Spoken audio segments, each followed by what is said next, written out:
우리 청년부는 지난 2달간 창세기 1장부터 3장을 통해 성경 전체의 기초가 되는 복음의 서론을 살펴보았습니다. 창세기 1장에서 3장은 그동안 우리가 너무 많이 들어봤기 때문에 내가 다 안다고 생각하기 쉽지만 사실은 그렇게 쉬운 내용들이 아닙니다. 특별히 창세기 1장부터 3장의 내용을 성경 전체와 연결해내지 못하면 우리는 이 두꺼운 성경의 의미를 제대로 이해하지 못하고 길을 잃게 되기가 쉬운 거죠. 성경 전체를 복음으로 읽어내기 위해서 우리는 창세기 1장에서 3장을 하나님 나라라는 관점으로 살펴보았습니다. 이는 우리가 임의로 정한 관점이라기보다는 성경 자체가 그렇게 읽도록 우리에게 요구하는 바죠. 여러 번 강조하지만 이 신약의 핵심은 하나님 나라가 이제 우리에게 도래했다입니다. 마가복음 1장 15절 이르시되 때가 찼고 하나님의 나라가 가까이 왔으니 회개하고 복음을 믿으라 하시더라. 구약에서부터 준비되고 또 예비되어 왔던 하나님 나라가 드디어 도래했다. 바로 이 선포가 신약을 여는 신약의 서문이죠. 따라서 하나님 나라를 알고 하나님 나라를 이해하는 것이 성경 전체를 복음으로 읽기 위한 열쇠입니다. 바울이 하나님 나라와 예수님에 관한 모든 것을 가르쳤던 것처럼 결국 하나님 나라와 예수님의 관계를 아는 것이 성경이라 할 수 있죠. 창세기 1장에서 2장을 요약하면 다음과 같이 요약할 수 있습니다. 하나님은 가장 좋은 세상, 곧 하나님 나라를 창조하셔서 우리에게 주시기 원하셨다. 하나님 나라는 하나님이 창조하셔서 하나님이 다스리시는 나라입니다. 그렇기 때문에 모든 질서와 좋은 것이 충만한 가장 좋은 세상이죠. 사람은 이 좋은 세상에서 하나님의 통치를 따르는 가운데 하나님 나라의 모든 복과 안식을 누릴 수 있었습니다. 하지만 창세기 3장에서 사탄은 마치 하나님께서 사람의 자유를 제한하시고 사람의 행복을 막고 계신 것처럼 속였죠. 이에 사람은 하나님의 선하심과 그분의 주되심을 부정하고 스스로 선악의 입법자가 되는 길을 선택했습니다. 즉 하나님의 선악을 따라서 지키는 준법자가 아니라 내가 스스로 선악을 정하고 내가 마음대로 선악을 정하며 살아가는 선악의 입법자, 하나님 자리에 앉으려 한 것이죠. 그 결과 사람은 하나님 나라에서 쫓겨나 하나님과의 사귐을 통해 누리던 모든 복을 상실했습니다. 하나님과의 사귐을 잃고 복을 상실한 저주의 삶을 살게 되었습니다. 하지만 참 다행히도 사람에게 하나님 나라를 주시려는 하나님의 선한 계획은 좌절되지 않았죠. 그래서 하나님은 심판이 선고되던 바로 그 현장에서 여자의 후손, 즉 그리스도를 통한 우리 구원의 계획을 선포하신 겁니다. 그래서 성경은 바로 여기서부터 우리를 구원하시려는 삼위 하나님의 구원 역사를 기록해 나가는 거죠. 이를 줄여서 구속사라고 하는 겁니다. 그리고 삼위 하나님의 구속사는 바로 예수 그리스도를 정점으로 오늘날 우리에게 드러나고 계시된 것이죠. 우리 인생의 모든 저주와 고통의 문제가 바로 하나님 나라를 잃어버린 데서 왔음을 이해한다면, 그리고 그 말씀에 동의가 된다면 여러분이 지금까지의 설교를 아주 잘 들은 것입니다. 물론 우리 인생의 다른 문제들도 정말 많습니다. 하지만 그 모든 문제들의 근본적인 문제가 바로 하나님을 잃어버린 데서 왔다는 걸 우리가 이해한다면 우리는 지금까지의 말씀을 잘 들은 거죠. 하나님과 사귀는 생명을 잃고 하나님께 대하여 죽게 된 것이 우리 인생의 가장 본질적인 문제입니다. 따라서 성경은 우리가 어떻게 하나님과의 사귐, 즉 영생을 다시 회복할 수 있을지에 집중하는 거죠. 요한복음 5장 39절 너희가 성경에서 영생을 얻는 줄 생각하고 성경을 연구하거니와. 성경의 관심이 무엇이냐? 바로 하나님과의 사귐을 회복하는 것, 영생을 회복하는 것에 있다는 거예요. 성경의 목적, 복음의 목적, 바로 하나님과 사귐을 회복하는 것, 영생의 회복입니다. 그리고 이를 하나님 나라 관점으로 이해하면 어떻게 우리가 다시 하나님 나라로 돌아갈 수 있을지죠. 그러므로 이제 오늘부터 우리는 신약을 통해 예수님 안에서 보여진 영생의 길, 즉 하나님 나라로 돌아가는 길을 살펴볼 것입니다. 지금까지 살펴보았던 내용들이 복음의 서론이었다면 이제 오늘부터의 내용이 정말 복음의 본론이라고 할 수 있죠.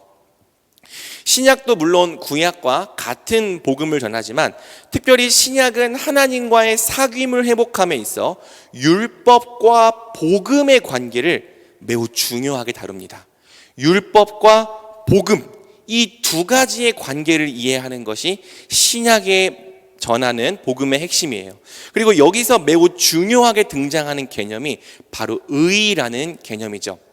신약 성경을 우리가 읽어낼 수 있으려면 율법과 복음 그리고 의의 개념을 정확하게 이해해야 합니다. 율법과 복음, 하나님 나라와 의의 관계를 우리가 바르게 이해할 수 있을 때 우리는 비로소 신약 전체를 읽어낼 수 있고요. 특별히 바울 서신을 잘 이해할 수 있는 거죠. 그러므로 오늘 우리는 먼저 우리 구원에 있어서 율법이 무엇이냐, 율법의 본질과 역할이 무엇인지를 함께 살펴볼 것입니다. 율법은 무엇입니까? 율법은 우리 구원에 있어서 어떤 의미가 있습니까? 함께 오늘 본문을 통해 살펴보겠습니다. 여러분, 율법이란 말을 들을 때 여러분이 가장 먼저 느끼는 감정이 무엇입니까? 율법이란 말을 들으면 어떤 의미, 어떤 이미지가 가장 먼저 떠오릅니까? 율법주의, 율법적인 사람, 형식과 규율, 바리새인, 고리타분함, 딱딱하고 융통성이 없는 사람. 아마 대부분 이런 이미지를 가장 먼저 떠올릴 것입니다. 율법이란 말을 들을 때 긍정적인 이미지를 떠올리는 사람은 그렇게 많지 않을 것입니다. 물론 어떤 맥락에서 이런 이미지를 떠올리는지 충분히 이해합니다. 또 이러한 이미지가 어떤 면에서는 맞다고도 할 수 있죠. 하지만 율법을 단지 이런 식으로만 이해한다면 우리는 성경의 많은 부분을 놓치게 됩니다. 특히 성경이 결국에는 복되다고 말하는 성도의 모습이 율법을 사랑하고 사모하는 자라는 말에 거의 동의를 할 수가 없게 되는 거예요. 시편 1편 1절에서 2절은 이렇게 말하죠. 복 있는 사람은 오직 여호와의 율법을 즐거워하여 그의 율법을 주야로 묵상하는도다. 그러면 여러분, 율법이란 무엇이냐? 딱 한마디로 이렇게 정의할 수 있습니다. 율법은 하나님 나라의 법이다. 쉽죠? 율법은 하나님 나라의 법이다. 율법은 하나님 나라를 통치하시는 하나님의 의로운 법입니다. 따라서 율법은 본래 선하고 거룩하며 좋은 것이죠. 로마서 7장 12절 바울은 이렇게 말합니다. 이로 보건대 율법은 거룩하고 계명도 거룩하고 의로우며 선하도다. 율법은 좋은 거예요. 하나님 나라의 법이에요.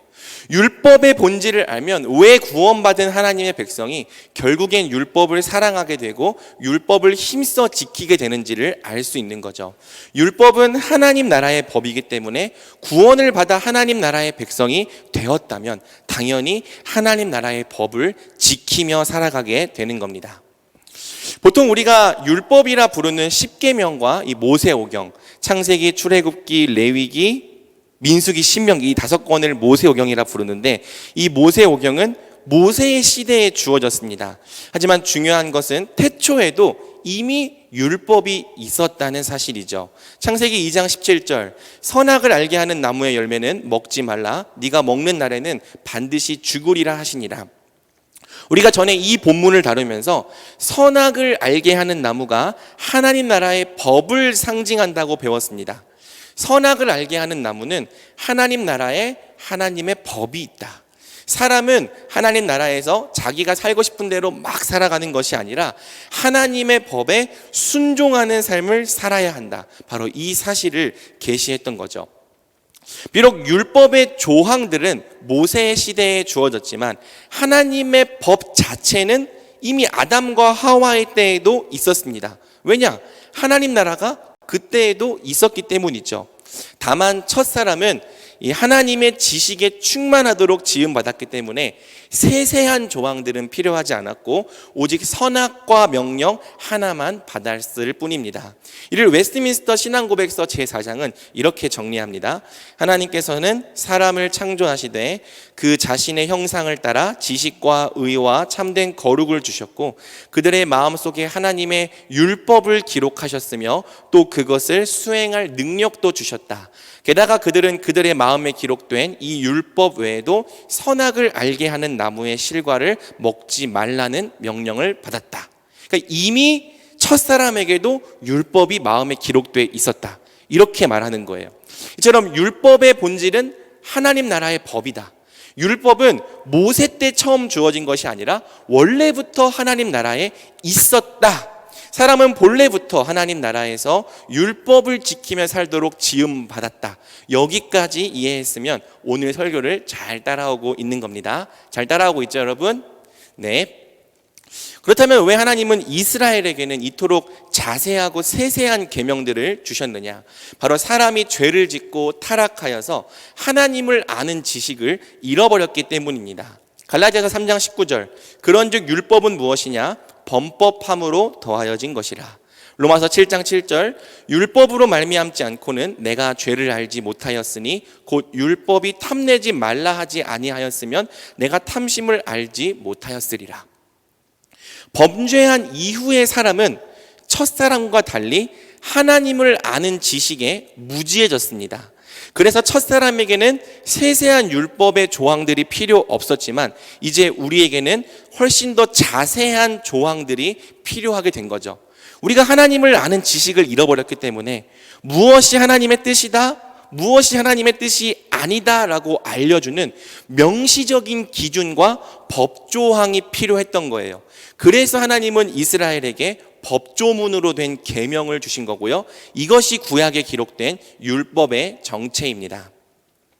우리는 이 계명들을 다 통칭해서 그냥 율법이라고 부르는데요. 사실 율법은 세 영역으로 구분할 수 있습니다. 한번 율법 그림 한번 보여주시겠어요? 감사합니다. 이 율법에는요, 제사와 정결례를 다루는 의식법이 있는데요. 이 의식법은 예수님을 상징하는 법이에요. 그래서 예수님이 오시기 전까지만 필요했던 법이죠. 또 율법에는 당시 이스라엘이 한 국가로 사는데 필요했던 실정법 또는 시민법이 있었습니다. 도둑질 했을 때 어떤 걸 훔치면 뭘 갚아라, 이런 법들이 다 시민법이고요. 이 법은 이스라엘이 국가로 존재했을 때만 유효한 법이죠.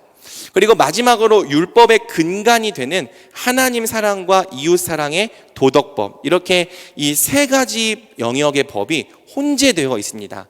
이 내용을 우리가 나중에 성장반에서 십계명을 다룰 때 다시 배울 거예요. 그러니 오늘은 그냥 이런 게 있구나 정도로만 알고 넘어가면 됩니다. 성경에서 율법이 폐지되었다고 말할 때는 율법 전체가 다 폐지됐다는 뜻이 아니라 의식법과 시민법이 폐지되었다는 뜻입니다.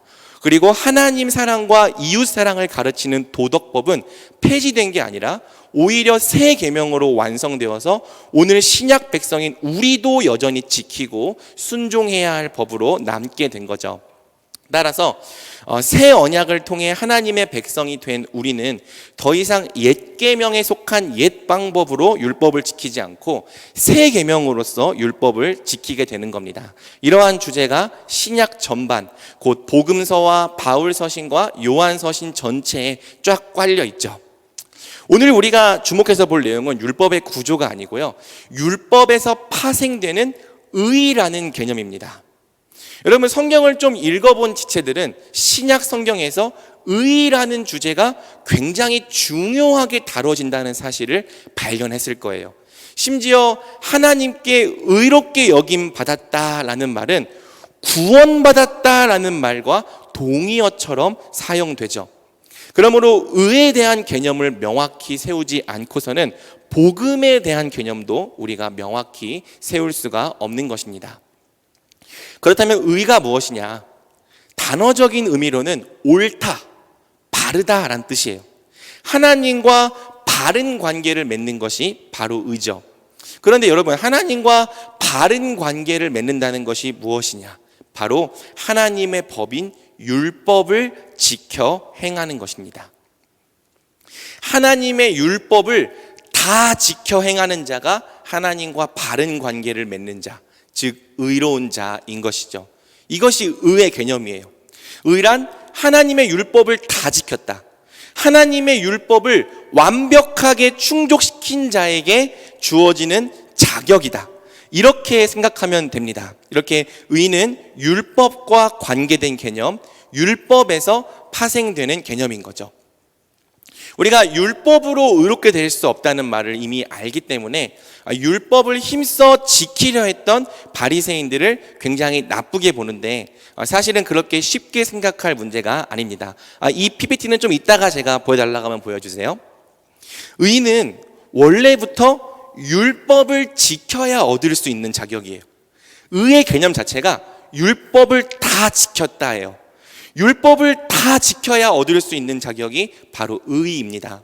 따라서 바울이 사람이 율법의 행위로 의롭게 될 수 없다, 율법을 지켜서 의롭게 될 수 없다고 말한 것이 유대인들에게는 매우 혁명적인 말이었던 것이죠.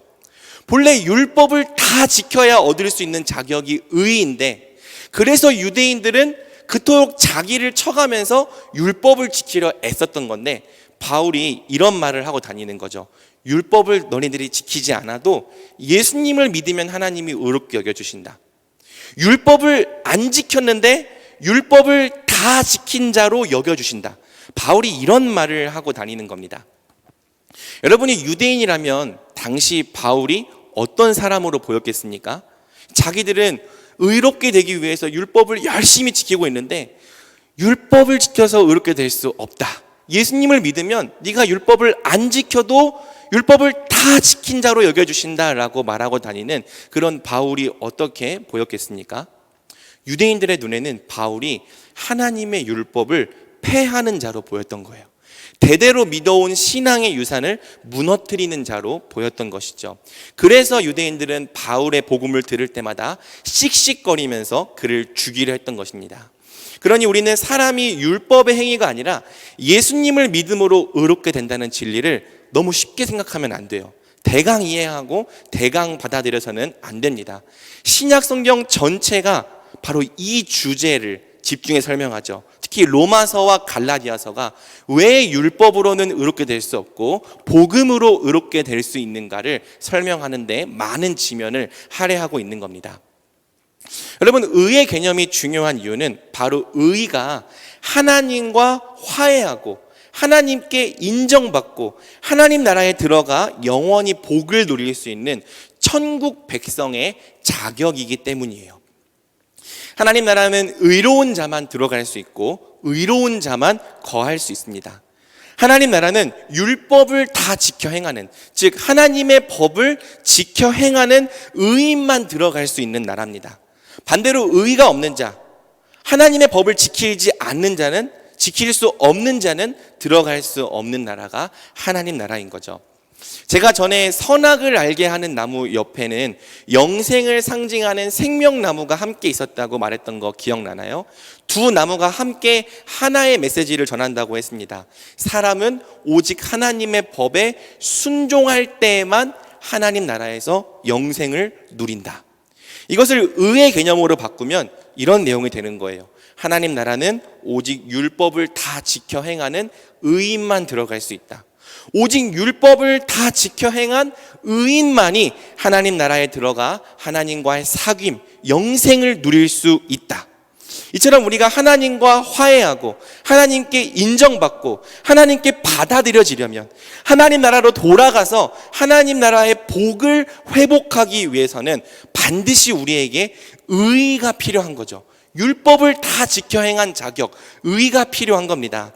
그래서 신약의 복음은 우리가 천국 백성의 자격인 의의를 어떻게 얻을 수 있느냐에 굉장히 큰 관심을 기울이고 있는 겁니다. 따라서 우리가 신약의 복음을 잘 이해하기 위해서는 다음 세 가지 개념을 잘 정리해야 되는데, 아까 보여줬던 그 PPT 한 번만 다시 보여주시겠습니까? 자, 이 개념을 앞으로 여러분 좀 정리해 놨으면 좋겠습니다. 율법이 무엇이냐? 하나님 나라의 법이다. 의는 무엇이냐?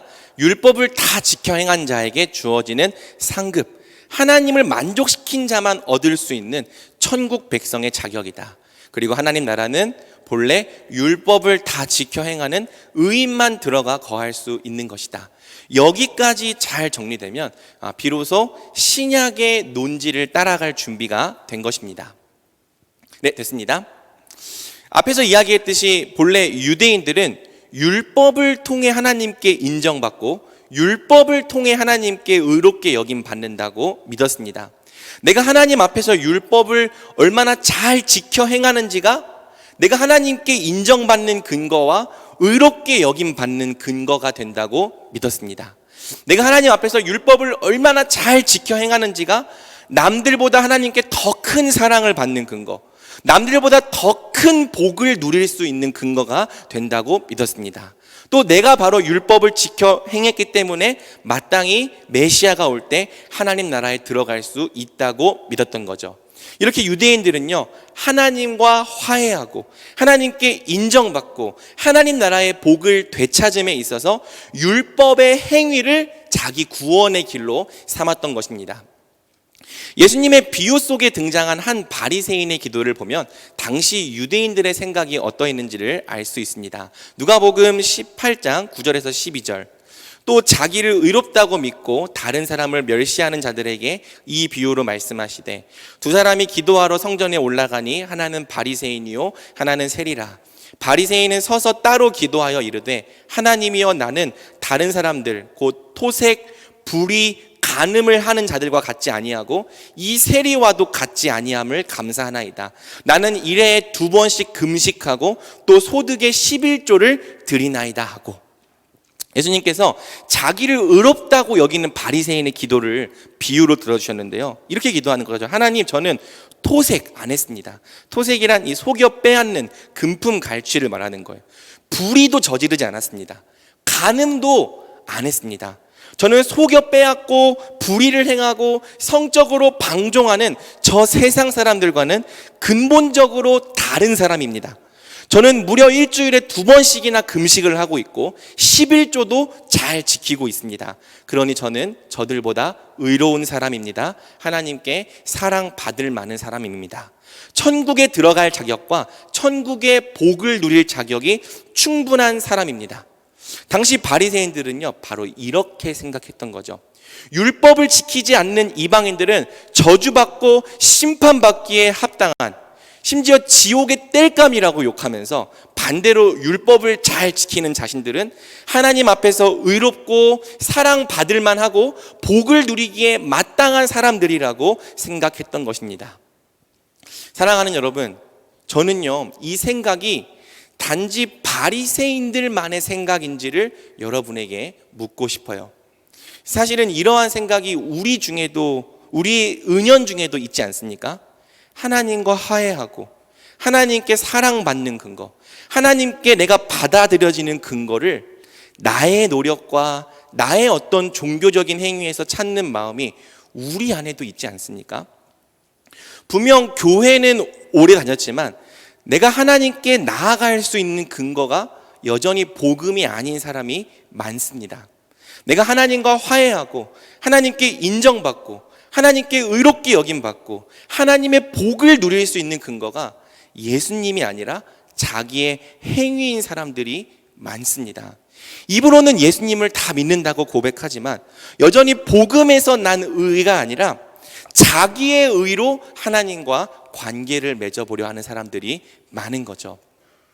어떤 사람들은 나와 내 가족이 복을 받는 근거가 나의 섬김 또는 나의 헌금의 양에 달렸다고 믿습니다. 내가 교회에서 열심히 봉사하면 또 목사님들을 잘 섬기면 하나님께서 나와 내 가족에게 복을 주실 거야. 내가 내 자녀의 이름으로 1,000번 이상 헌금을 하면 하나님께서 내 지극정성을 보시고 내 자녀에게, 남들에게 주지 않으시는 더 특별한 복을 주실 거야. 이렇게 자기가 뭔가를 더 하면 할수록 하나님께서 더 특별한 복을 주실 거라고 믿는 사람들이 적지가 않은 거죠. 물론 여러분, 주는 것이 받는 것보다 복이 있는 것은 사실입니다. 순종과 섬김에 하나님 나라의 복이 따르는 것도 사실입니다.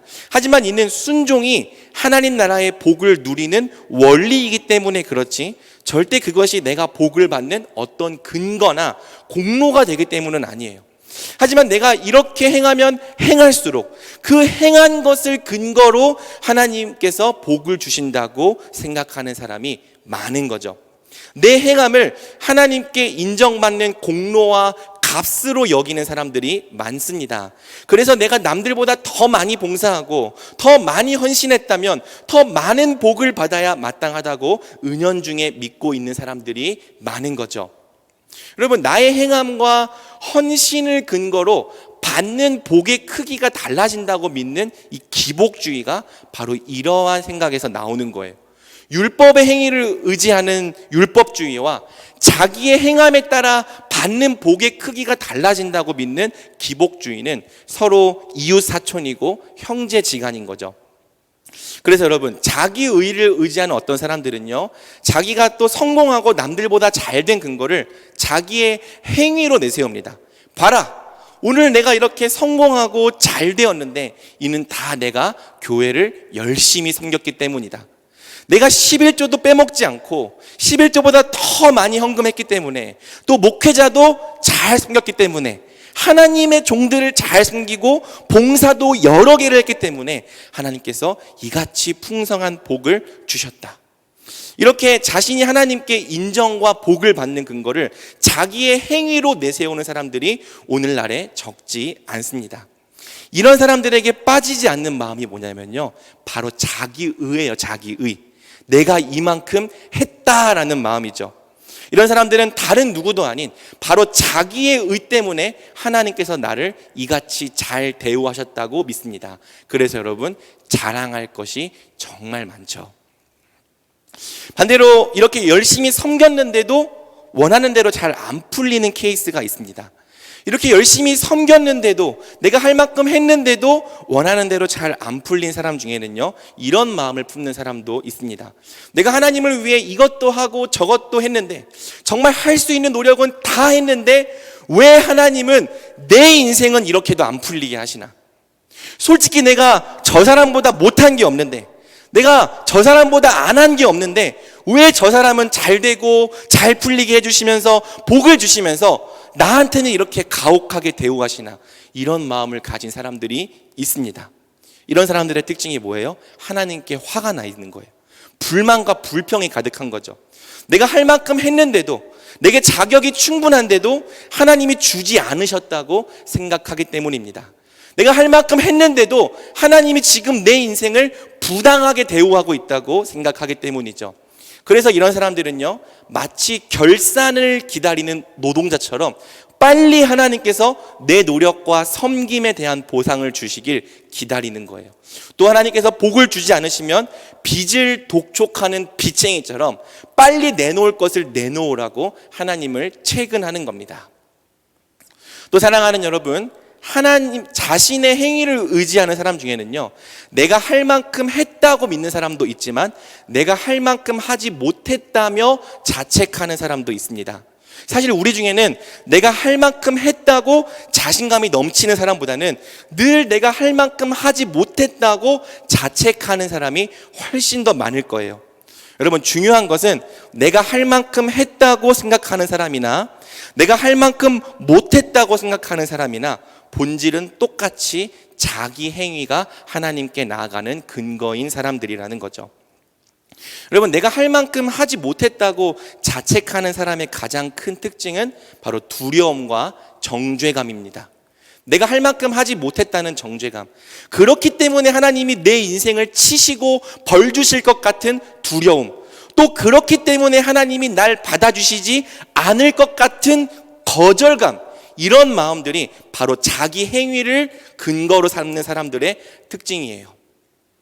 어떤 사람은 내가 하나님의 요구대로 살지 못했기 때문에 하나님께서 내 인생을 치시고 이런 고난과 벌을 주셨다고 생각합니다. 이런 사람들은 하나님이 어떤 분이냐면 내 행위에 따라 벌을 주시는 두려운 분이에요.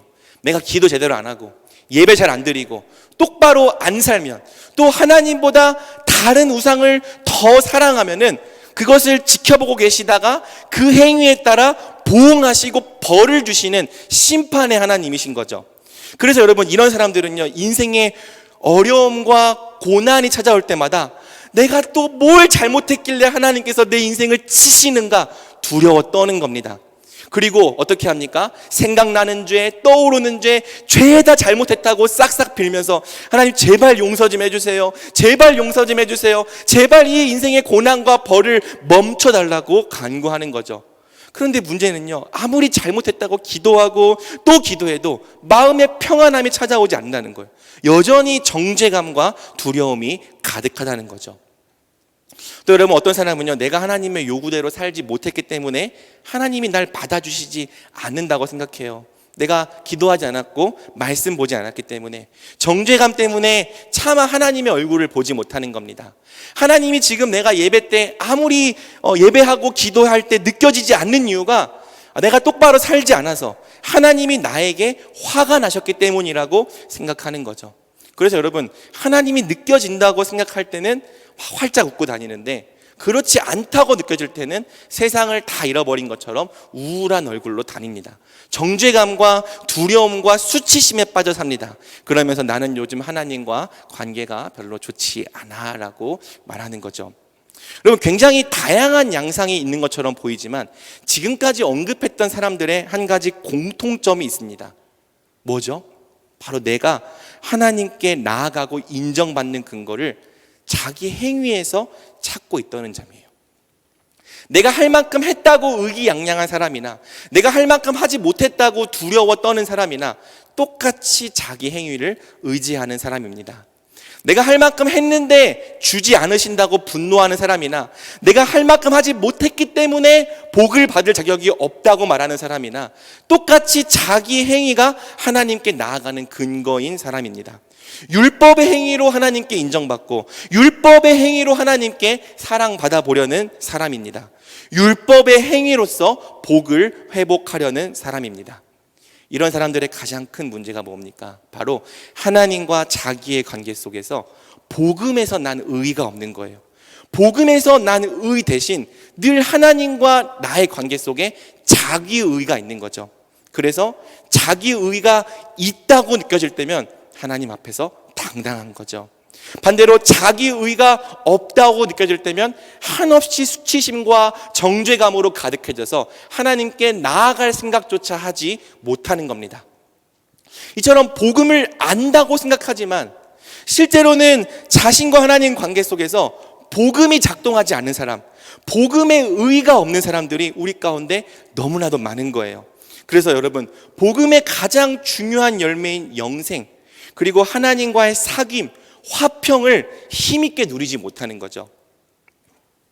사랑하는 여러분, 오늘 본문은 우리에게 이렇게 선포합니다. 우리 로마서 3장 20절 함께 읽어보겠습니다. 시작. 그러므로 율법으로는 죄를 깨달음이니라. 성경은 율법의 행위로는 아무도 하나님께 의롭게 여김을 받을 수 없다고 말합니다. 아무도 하나님께 인정받고 아무도 하나님과 화해하고 아무도 하나님과 화평을 누릴 수 있을 만큼 율법을 잘 지킬 수 있는 자가 없다고 말합니다. 분명 의 자체는 율법을 다 지켜야 얻을 수 있는 자격이지만 아무도 율법을 지킴으로써 의롭게 될 사람이 없다고 말하는 거죠. 그래서 다음 주에 보겠지만 결국 성경은 율법 외에 복음이라는 다른 의의 길이 필요하다고 말하는 거예요. 도대체 사람은 왜 율법으로 하나님께 인정받을 수 없습니까? 왜 자기 행위와 노력으로 하나님께 복을 받을 수 없습니까? 이 질문에 바울은 하나님의 기준이 정말 얼마나 지극히 높은지, 그래서 그 기준을 만족시키려는 시도 자체가 얼마나 어리석은 일인지를 설명해 나가는 거죠. 갈라디아서 3장 10절은 우리에게 다음과 같이 말하는데요. 우리 갈라디아서 3장 10절을 함께 읽어보겠습니다. 시작. 무릇 율법 행위에 기록된 바 누구든지 율법책에 기록된 대로 모든 일을 항상 행하지 아니하는 자는 저주 아래에 있는 자라 하였음이라. 바울은 율법의 행위를 의지하는 자마다 모두 저주 아래 있다고 말합니다. 왜?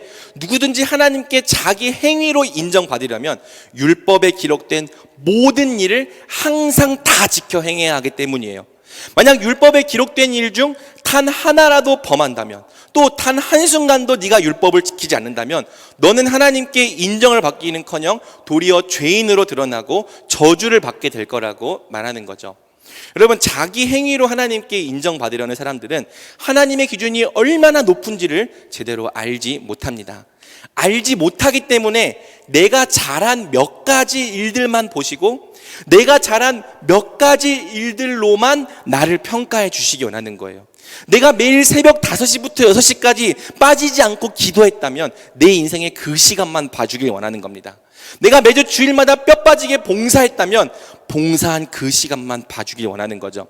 내가 보여드리고 싶은 부분만 보여드리고 내가 잘한 몇 가지로만 하나님께 인정받고 싶어하는 것이 바로 우리입니다. 그러니까 하나님께 내놓으라고 할 말이 있는 거죠. 하지만 여러분, 하나님은 너무나도 공의롭고 너무나도 공정하셔서 우리가 보여드리기 원하는 딱 그 몇 시간만 보실 수가 없습니다. 내가 잘한 딱 몇 가지 그 일들만 보실 수 없습니다. 만약 우리가 우리의 행위로 하나님께 인정받으려 한다면 하나님은 그 순간 어떻게 하십니까? 우리의 삶 전체를 다 그분의 저울 위에 올려놓으시는 거예요. 그리고 내가 잘했다고 생각하는 딱 몇 시간만 보는 게 아니라 내 생활 전체 24시간 1년 365일을 다 평가하시는 거죠. 또 내가 잘한 딱 몇 가지 일만 보시는 것이 아니라 내가 삶 속에서 행하는 모든 일들을 다 저울 위에 올려놓고 잘했는지 못했는지 평가하시는 겁니다. 그러니 여러분, 만약 우리가 하나님께서 요구한 모든 일들을 항상 다 지켜 행하지 않았다면 우린 절대 우리 행위로 의롭다 하심을 받을 수가 없어요. 도리어 우리는 율법을 따라 율법을 범한 죄인으로 하나님의 심판을 받게 되는 거죠. 또 야고보서 2장 10절에서 11절은 율법을 지키는 기준이 무엇인지를 보여줍니다. 한번 읽어볼까요? 누구든지 온 율법을 지키다가 그 하나를 범하면 모두 범한 자가 되나니 간음하지 말라 하시니가 또한 살인하지 말라 하셨은즉 네가 비록 간음하지 아니하여도 살인하면 율법을 범한 자가 되느니라. 누구든지 온 율법을 다 지키다가 딱 한 가지 계명만 범해도 율법 전체를 범한 자가 된다. 왜? 간음하지 말라 하시니가 또한 살인하지 말라고도 명하셨기 때문이죠. 그러니 네가 비록 간음하지 않았을지라도 살인을 행했다면 똑같이 하나님의 법 전체를 어긴 자가 된다. 이것이 율법을 지키는 성경의 기준이다라고 성경은 말하는 거예요. 게다가 여러분, 예수님은 율법을 우리가 지킬 때 어느 수준까지 지켜야 되는지를 말씀하셨는데요. 마태복음 5장 27절에서 28절. 또 간음하지 말라 하였다는 것을 너희가 들었으나 나는 너희에게 이르노니 음욕을 품고 여자를 보는 자마다 마음에 이미 간음하였느니라. 예수님은 만약 우리가 어떤 계명을 진짜 온전히 지키려면 눈에 보이는 행위뿐만 아니라 마음까지도 완벽하게 지켜야 한다고 말씀하신 겁니다. 그러니 우리가 모든 계명을 항상 지키되 마음까지도 완벽하게 지키지 못한다면 우리는 하나님께 결코 의롭다 하심 받을 수 없는 거죠. 그러니 사랑하는 여러분, 우리가 조금 잘한 꼴랑 몇 개의 일을 가지고 내가 이렇게 잘했으니 하나님 절 인정해 주십시오, 저를 받아 주십시오, 저에게 복을 주십시오 요구할 수 있겠습니까? 또 반대로 내가 이렇게 못했기 때문에 하나님께 나아갈 수 없다는 생각도, 여러분 자신을 너무 과대평가한 거 아닙니까? 만약 여러분이 그거 했다면, 아침에 매일 큐티했고 밤마다 20분씩 기도했다면 그것을 근거로 하나님께 나아갈 수 있었겠습니까?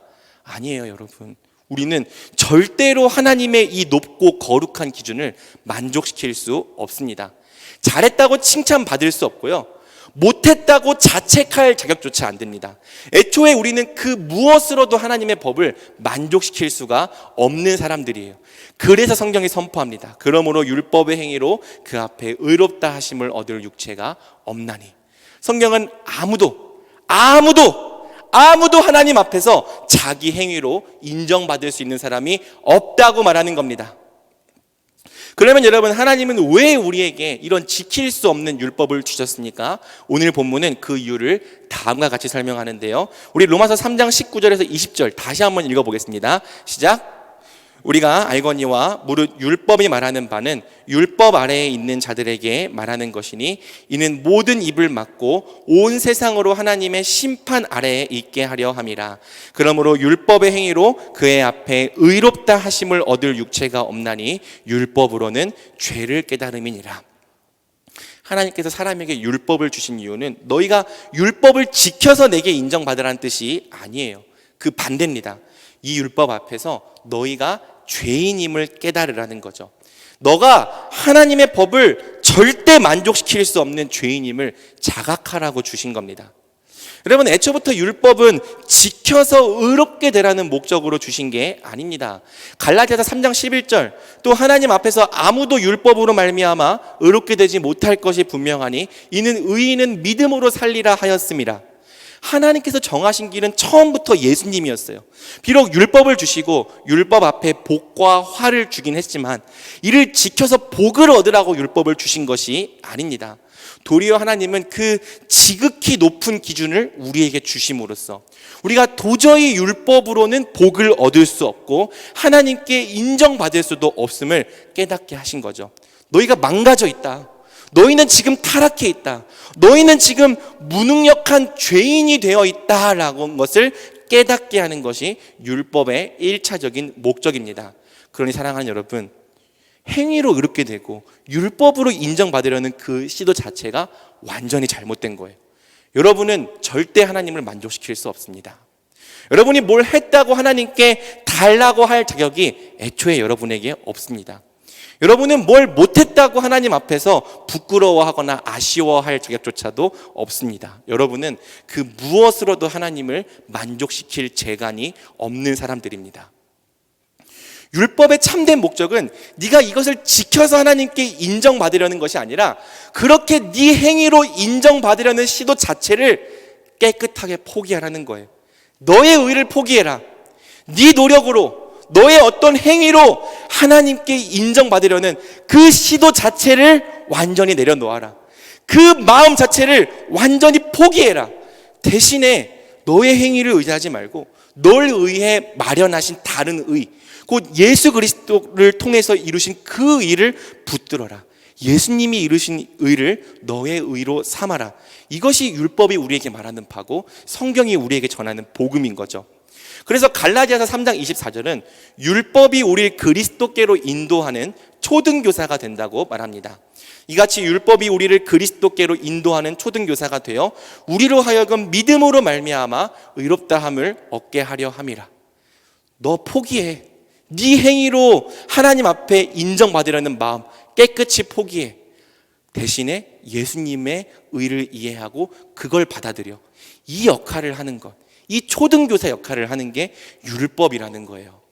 또 갈라디아서 3장 13절은 우리가 율법을 지킬 수 없기 때문에 예수님이 십자가를 지셨다고 말하는 거죠. 한번 같이 읽어보겠습니다. 시작. 그리스도께서 우리를 위하여 저주를 받은 바 되사 율법의 저주에서 우리를 속량하셨으니 기록된 바 나무에 달린 자마다 저주 아래에 있는 자라 하였습니다. 우리가 지킬 수 없기 때문에 예수님이 대신 만족시키셨다. 우리가 율법을 지킬 수 없다는 바로 이 지점에서 예수님이 십자가를 지셔야 했던 당위가 제시되는 겁니다.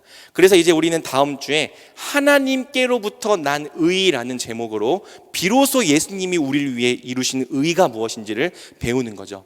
오늘 우리가 배울 내용은 딱 여기까지예요. 우리는 결코 우리의 행위로 하나님께 인정받을 수 없다.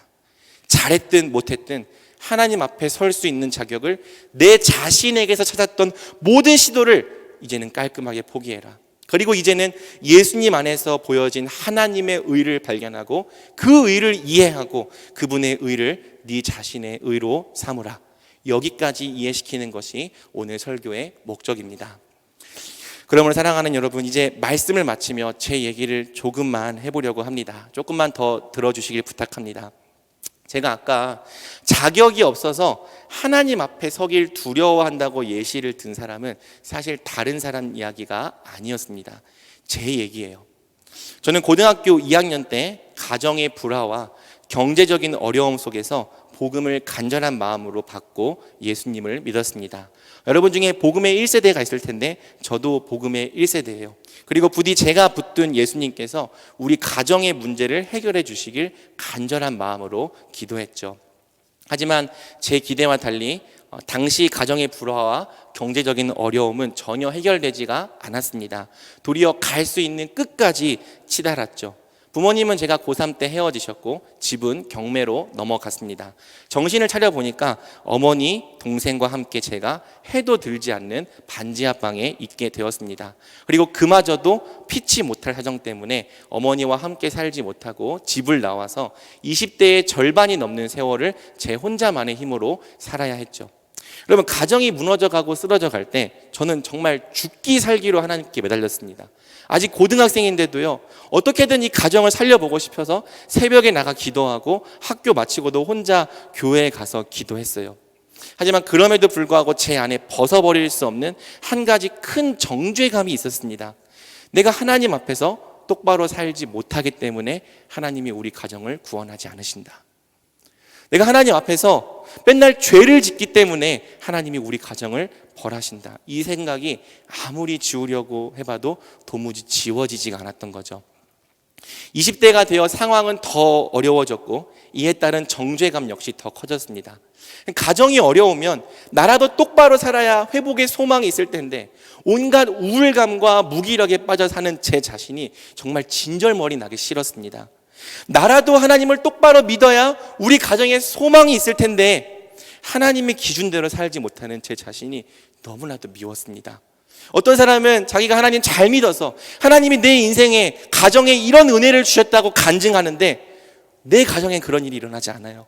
저는 그런 간증을 할 만큼 제대로 믿지 못하는 것 같아서 절망스러웠습니다.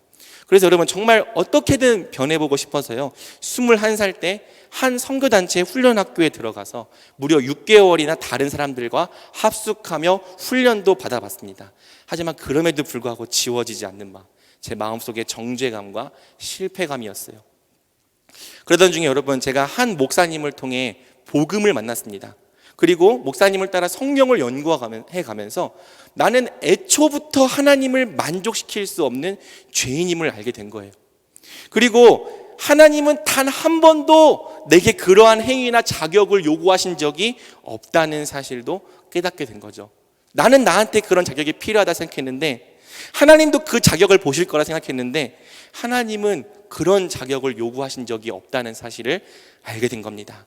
그리고 내가 하나님을 만족시킬 수가 없기 때문에 예수님이 나 대신 하나님을 만족시킨 것, 그게 십자가라는 걸 알게 된 거예요. 여러분, 전에 제가 십자가를 몰랐습니까? 알았어요. 교회 다녔습니다. 배워서 알고 있었어요. 전에는 예수님이 날 위해 죽으신 거 몰랐습니까? 아니, 당연히 알고 있었습니다. 그런데 저는 몰랐습니다. 그 의미를 안다고 생각했지만 몰랐습니다. 그래서 저는 끝까지 하나님 앞에서 제 자신의 가능성을 포기하지 못했던 거예요. 어떻게든 끝까지 내 자격으로 하나님께 인정받으려 했던 거죠. 하지만 사랑하는 여러분, 제가 하나님께 받아들여지는 자격이 내 자신에게 있지 않다.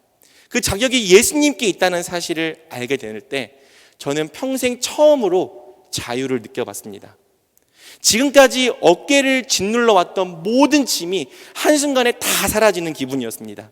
내가 맨날 내 기준, 내 행위로 하나님께 만족시키려 하니까 힘들었는데 내가 하나님의 뜻대로 못 살았는 게 그것이 나한테 너무나도 무겁고 힘든 짐이었는데 네가 그 짐을 질 필요 없다는 사실을 알게 되었을 때 정말 처음으로 가벼운, 정말 이 자유를 느꼈어요. 그리고 이것이 진짜 복음이구나, 그래서 복음이 기쁜 소식이구나를 알게 된 거죠. 그리고 그 이후로는 다시는 제 의로 살지 않고 오직 나를 위해 십자가에 못 박히신 예수님만을 내 자격과 내 의로 삼으며 지금까지 걸어왔습니다. 하나님께서 제 인생에 참 많은 회복을 주셨는데 아직도 저는 참 연약한 부분이 많아요. 하지만 이제는 하나님 앞에서 내 자신의 의가 아니라 예수님의 의로 사는 게 뭔지를 조금은 알게 된 거죠. 하지만 사랑하는 여러분, 저는 제가 발견했던 이 복음을 발견하지 못해서 여전히 방황하는 청년들이 많다는 사실을 알게 되었습니다. 예수님의 의를 모르고 자기 의로 서려 하기 때문에 좌절하고 낙심하는 청년들이 많다는 사실을 알게 되었습니다. 교회는 20년, 30년 다녔는데 예수님에게서 난 의가 뭔지를 몰라요. 그래서 매일 하나님께 나아감에 있어서 자기 자신을 자격으로 삼기 때문에 정죄감과 수치심에 빠져있는 청년들이 많다는 사실을 알게 되었습니다. 저는 바로 이 복음을 청년들에게 전해주기로 결단했어요. 내가 청년 때 복음을 발견했기 때문에 적어도 10년 정도는 청년들을 위한 사역자가 되기로 결심한 겁니다. 여러분에게 선포하고 싶습니다. 사랑하는 여러분, 여러분은 하나님을 절대 만족시킬 수 없습니다. 이것이 절망이 아니라 자유로 느껴지길 축복합니다. 여러분은 절대 여러분의 자격으로 하나님께 인정받을 수 없습니다. 그러한 마음 자체를, 그러한 시도 자체를 깔끔하게 포기하십시오. 가능성이 없는 여러분의 자격을 포기해버리고요, 이제는 하나님이 마련하신 의 예수 그리스도를 붙잡으십시오. 하나님이 우리를 사랑하심은 결코 우리 자신의 어떠함 때문이 아닙니다. 하나님은 우리의 어떠함 때문이 아니라 예수님 때문에 우리 사랑하시는 거예요. 우리 자격 때문이 아니라 예수님 자격 때문에 우리를 받아주시고 인정하는 겁니다. 내가 행한 일 때문이 아니라 예수님이 행한 일 때문에 하늘에 속한 모든 신령한 복을 우리에게 아낌없이 넘치게 주시는 겁니다. 그러니 복 받기 위해서 내가 값을 내고 내가 공로를 치를 필요가 없어요. 예수님 안에서 달라고 하면은 여러분, 하나님께서 넘치도록 아낌없이 주십니다. 예수님 때문에, 내가 아니라 예수님 때문에, 내가 아니라 예수님 때문에, 내가 아니라 예수님 때문에 날 받아주시고 사랑하시며 나를 언제나 가장 사랑받기에 합당한 자녀로 대우해 주신다는 것, 그것이 복음입니다. 그러니 이제는 내 자격으로 하나님께 뭔가를 받으려 했던 모든 시도를 완전히 포기하십시오. 그 부담으로부터 자유하십시오. 그리고 이제는 복음 안에서 당당하고, 복음 안에서 이미 사랑받았음을 확신하십시오. 이미 용서받았음을 확신하십시오. 이것이 바로 성경이 우리에게 전하는 복음입니다. 마지막으로 로마서 5장 1절 말씀을 제가 읽고 함께 기도하겠습니다. 그러므로 우리가 믿음으로 의롭다 하심을 받았으니 우리 주 예수 그리스도로 말미암아 하나님과 화평을 누리자. 아멘. 자기 의로 하나님과 화평을 누리려 했던 모든 시도를 내려놓고 이제는 예수님을 믿음으로 말미암아 하나님과 영원한 사귐을 누리는 자들이 되길 우리 주님의 마음으로 간절히 소원합니다. 아멘. 우리 시간 온 땅의 주인 되신 주님, 이 찬양 함께 고백할 때 중간에 이런 가사가 있어요.